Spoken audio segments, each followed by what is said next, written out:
Bismillahirrahmanirrahim. Alhamdulillahirabbil alamin. Allahumma shalli ala Muhammad wa ala alihi wa sahbihi wa barik wa sallim ajma'in.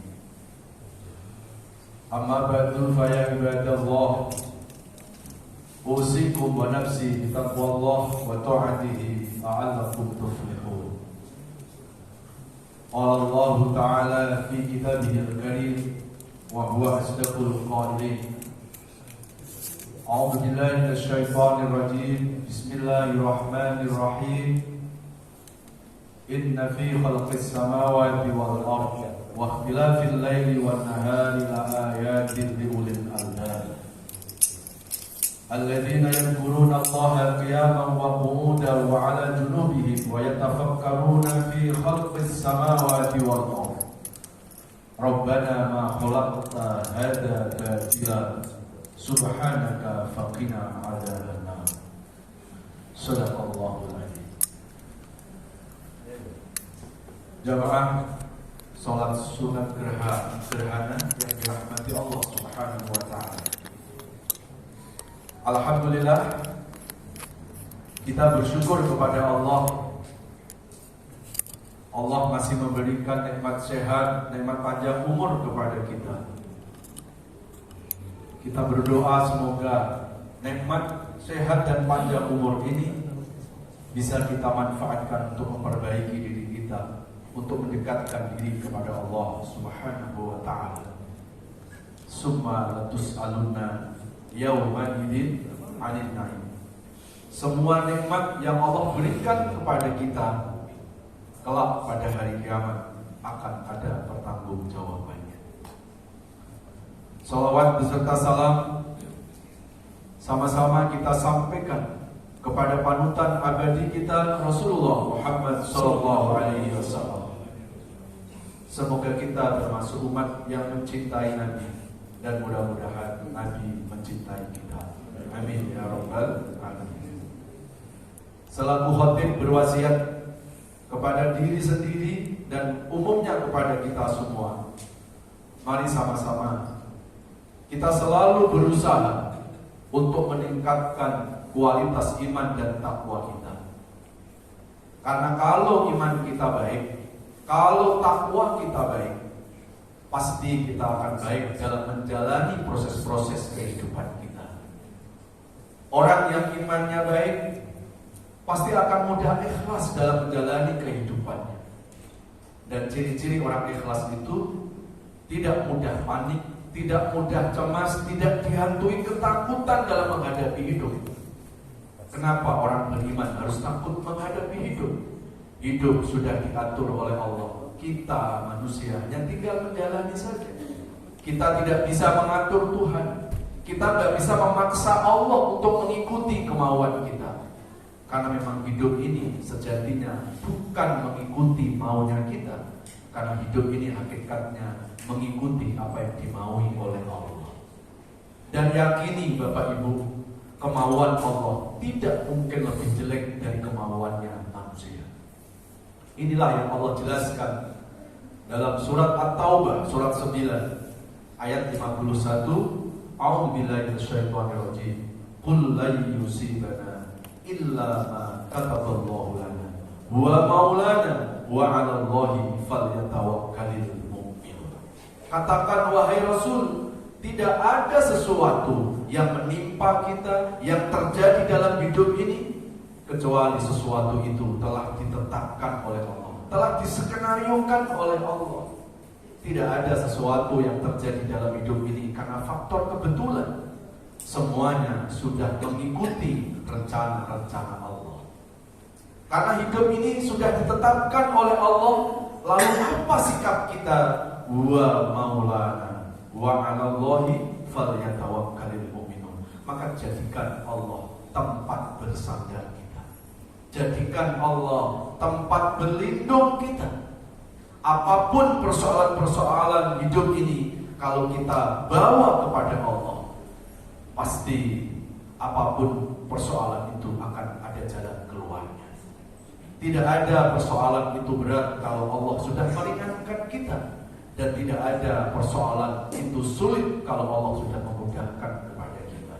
Wa 'alallahi falyatawakkalul mu'minun, dan kepada Allah lah orang-orang yang beriman itu akan selalu bertawakal.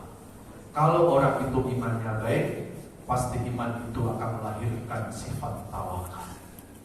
Orang yang selalu berserah, yang selalu melibatkan Allah, yang selalu membersamai Allah, pasti akan diberikan ketenangan dalam kehidupannya. Maka dalam kondisi apapun, jangan pernah kita tinggalkan Allah. Jangan pernah kita lupakan Allah. Kalau kita melupakan Allah, maka Allah pun juga akan melupakan hidup kita. Ini yang Allah jelaskan dalam surat Al-Hasyr, surat 59 ayat 19. Wala takunu kalladzina nasullaha fa'ansahum anfusahum ulaika humul fasiqun. Jangan pernah kita meninggalkan Allah. Jangan pernah kita mengabaikan, melupakan Allah. Kalau kita melupakan Allah, maka Allah pun akan melupakan hidup kita. Dan apa yang terjadi kalau manusia itu sudah dilupakan oleh Allah, maka di sana manusia akan terjadi kehampaan dalam kehidupannya. Hidupnya hambar, hidupnya akhirnya mudah stres. Orang stres itu bukan karena masalah, tetapi orang stres itu disebabkan karena dia salah dalam membawa masalah.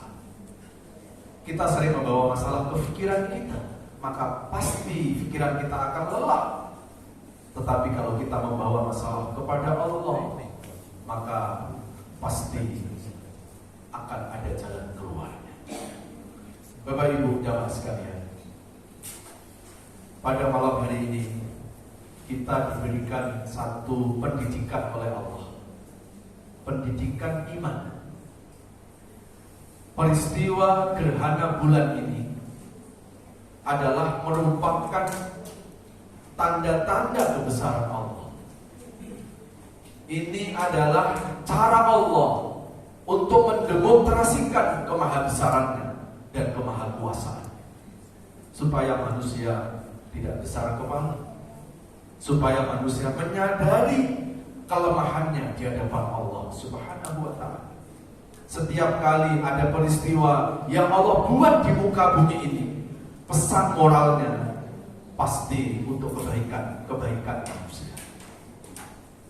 Peristiwa gerhana bulan dengan peristiwa-peristiwa yang terjadi di alam ini itu satu kesamaan. Rabbana ma khalaqta hada batila. Tidak pernah Allah membuat sesuatu itu sia-sia. Termasuk ketika Allah membuat wabah Covid, ini nggak mungkin sia-sia. Ya, ini pasti ada pesan moralnya, ada hikmahnya. Apa hikmah yang bisa kita ambil dengan Allah menurunkan wabah Covid yang kecil, yang nggak nampak oleh mata? Ini sebetulnya cara Allah untuk memelihatkan kemahabesarannya kepada manusia, supaya manusia tidak besar kepala, supaya manusia menyadari betapa lemahnya diri ini, betapa terbatasnya kekuatan kita. Hanya Allah turunkan wabah Covid yang kecil, yang gak nampak oleh mata manusia. Dunia dibuat tidak berdaya. Banyak orang yang mengaku pintar di dunia ini, kemudian tiba-tiba menjadi bodoh di depan Covid semuanya. Hari ini belum pernah ada dokter yang menemukan obatnya. Ini adalah cara Allah untuk menyadarkan manusia. Maka harusnya peristiwa-peristiwa yang terjadi di muka bumi ini, harusnya kita bisa mengambil sisi-sisi kebaikannya. Jemaah sekalian yang dirahmati Allah Subhanahu wa ta'ala, maka di dalam hadis Sahih Bukhari, peristiwa gerhana bulan ataupun gerhana matahari, ayatani min ayatillah. Ini adalah ayat-ayat atau tanda-tanda dari kemahabesaran Allah Subhanahu wa ta'ala. Maka kita jangan hanya melihat peristiwanya, ambil hikmah. Dan tidak banyak orang yang bisa mengambil hikmah kecuali orang-orang yang dicerdaskan spiritualnya.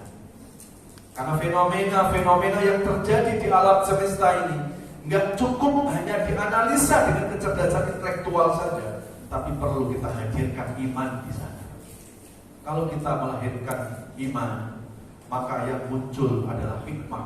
Apa itu hikmah? Al-hikmatu allati fiha khairan katsira. Hikmah itu sesuatu yang di dalamnya banyak membawa kebaikan-kebaikan buat kehidupan manusia. Wa may yu'tal hikmata faqad utiya khairan katsira. Dan barang siapa yang diberikan hikmah oleh Allah, maka orang itu akan mendapatkan kebaikan yang amat banyak. Banyak peristiwa-peristiwa, fenomena-fenomena alam ini, kalau kita bisa mengambil hikmahnya, ini akan menaikkan kualitas iman kita, akan menaikkan kualitas ketakwaan kita kepada Allah Subhanahu wa ta'ala. Tapi kalau kita memandang peristiwa-peristiwa alam ini hanya dengan kecerdasan intelektual saja, kita sulit untuk bisa menangkap hikmahnya. Ya. Seperti wabah COVID, kalau kita melihat hanya dengan logika, yang muncul sesuatu yang negatif. Tapi begitu kita lihat dengan kecerdasan iman, dengan kecerdasan spiritual kita, banyak ilmu, banyak hikmah, banyak nasihat yang bisa kita ambil di sana. Bukankah dengan adanya COVID ini, cara Allah mendidik kita supaya kita menghargai kesehatan? Kapan kita tahu harga sehat? Kecuali saat banyak penyakit, supaya kita mudah bersyukur kepada Allah. Tapi kalau orang hanya melihat dengan kecerdasan intelektualnya, dia bisa menyalahkan Allah. Ngapain Allah buat COVID, buat susah, buat ini, buat itu. Rabbana ma khalaqta hadza batila. Begitu juga peristiwa gerhana bulan, gerhana matahari. Dulu Pak, itu selalu dihubungkan dengan hal-hal yang negatif. Katanya ini tanda-tanda akan terjadi musibah. Dulu begitu. Atau dihubungkan dengan meninggalnya seseorang. Yang dulu gerhana itu dihubungkan dengan meninggalnya cucu Rasulullah, Hasan bin Ali radhiyallahu anhu. Oh, ini karena meninggalnya Hasan, makanya ada gerhana. Padahal gerhana bulan, gerhana matahari itu gak ada hubungan dengan kematian atau kehidupan siapapun. Ini adalah tanda-tanda kebesaran Allah. Maka ketika kita menyaksikan gerhana bulan maupun gerhana matahari, Rasul menganjurkan 4 perkara kepada kita. Apa 4 perkara itu? Faida ro'aitum. Ketika kita melihat gerhana bulan maupun matahari, maka hendaklah fakabbirullah. Kita banyak-banyak bertakbir, kita banyak-banyak membesarkan Allah. Ya. Dan tujuan membaca takbir itu bukan sekedar hanya Allahu Akbar, bukan hanya itu, Pak. Allahu Akbar itu ucapan. Yang lebih penting dari Allahu Akbar adalah bagaimana kita memasukkan kebesaran Allah ada di hati kita dan kita mengeluarkan kebesaran dunia dari diri kita. Kita besarkan Allah, kita kecilkan diri kita, itu besar Allahu Akbar. Hari ini banyak orang sudah membaca Allahu Akbar, tapi nyatanya masih membesarkan hartanya, masih membesarkan jabatannya, masih membesarkan dirinya. Berarti orang itu belum paham dengan makna Allahu Akbar sesungguhnya. Ini yang pertama. Lalu yang kedua, fad'ullah. Banyak-banyak kita menggedor langit dengan doa. Karena salah satu waktu yang mustajabah, di mana doa-doa itu diijabah oleh Allah, ketika terjadi peristiwa gerhana bulan maupun gerhana matahari. Banyak-banyak berdoa kepada Allah. Ya. Dalam surat Ghafir, surat 40 ayat 60, Allah berfirman, Ud'uni astajib lakum. Innal ladzina yastakbiruna an ibadati sayadkhuluna jahannama dakhirin. Doalah kepadaku, kata Allah, maka pasti aku akan kabulkan. Berarti doa itu perintah siapa? Perintah Allah. Semakin kita banyak berdoa, berarti semakin kita banyak beribadah kepada Allah. Maka gak ada istilah rugi dalam berdoa. Aku malas berdoa lagi. Kenapa? Kayaknya aku sudah minta sama Allah gak dikabulkan. Ya, padahal kewajiban kita berdoa saja. Urusan dikabulkan atau tidak, kita kembalikan kepada Allah. Kenapa Allah itu mengabulkan doa, dan kenapa Allah itu kadang memending doa belum dikabulkan, ini semuanya sudah ada perhitungan dari Allah. Ya, kadang kita minta sesuatu, Allah tahu sesuatu itu gak baik buat kita, maka Allah gak kabulkan. Itu bukan berarti Allah gak mengabulkan doa kita. Itu cara Allah untuk menyelamatkan diri kita. Ada orang minta kaya, gak dikasih kaya, lalu dia kayak protes sama Allah. Kenapa aku gak kasih kaya ya Allah? Padahal aku sudah bekerja mati-matian, doa habis-habisan. Padahal Allah tahu, Pak, kalau orang ini dikasih kaya belum tentu lebih kaya. Kalau ini orang dikasih kaya bakal sombong. Jangankan kayanya, miskinnya aja sombong, kata Allah. Lalu ada orang yang tidak pernah berdoa minta kaya, kok tetap kaya? Kenapa? Karena Allah tahu ini orang kalau dikasih miskin bakal nggak baik. Memang baiknya harus kaya, karena dengan kaya dia akan dermawan, dia akan banyak sosial. Semua sudah diperhitungkan untuk kebaikan kita. Maka jangan ada istilah bosan dan jenuh untuk berdoa. Doa kita pasti dikabulkan. Ya, kalaupun nggak dikabulkan di dunia, Pak, kan kita yakin ada akhirat. Kalau doa itu adalah perintah Allah, setiap perintah Allah itu ada nilai ibadah, dan setiap ibadah ada nilai pahala. Jadi kalau nggak dikabulkan di dunia, kan ada pahala di akhirat, dan pahala di akhirat itu lebih baik daripada yang kita minta di dunia ini. Karena pahala di akhirat adalah surga. Maka dalam ayat tadi, innal ladzina yastakbiruna an ibadati, orang-orang yang menyombongkan diri tidak berdoa, berarti tidak mengibadahi Allah. Karena doa buat ibadah. Orang yang tidak berdoa itulah orang yang sombong sebenarnya. Ya, kenapa orang yang tidak berdoa dikatakan sombong? Karena dia tidak butuh Allah, itu sombongnya.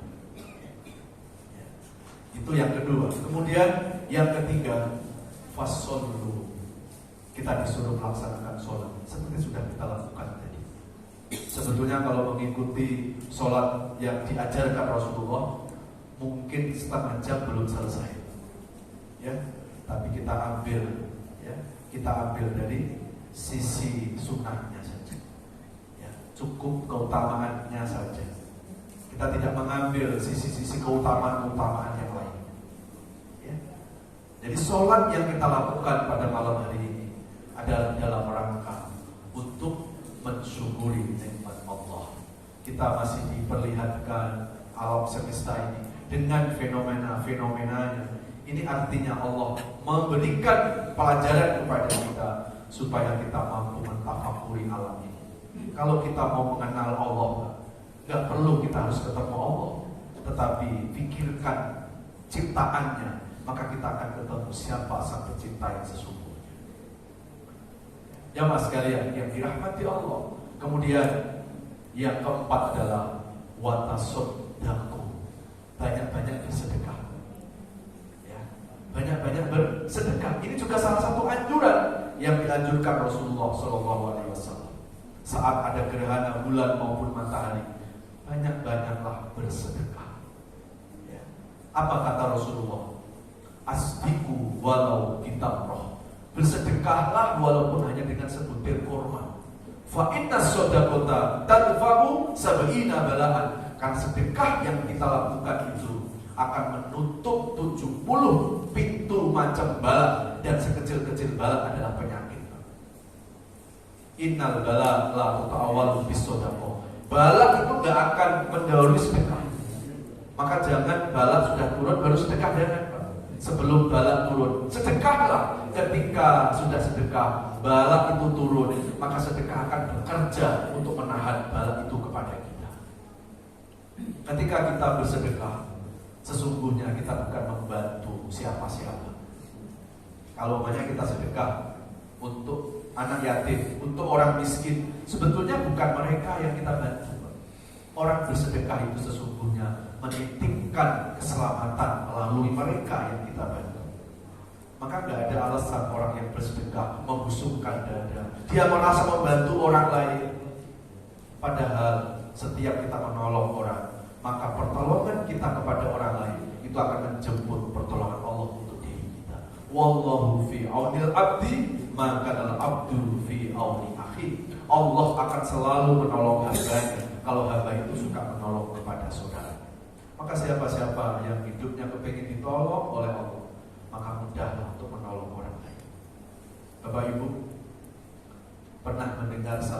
Riwayat dalam hadis, ada seorang wanita nakal berjalan di tengah padang pasir, lalu melihat seekor anjing yang menjulur-julurkan lidahnya karena kehausan.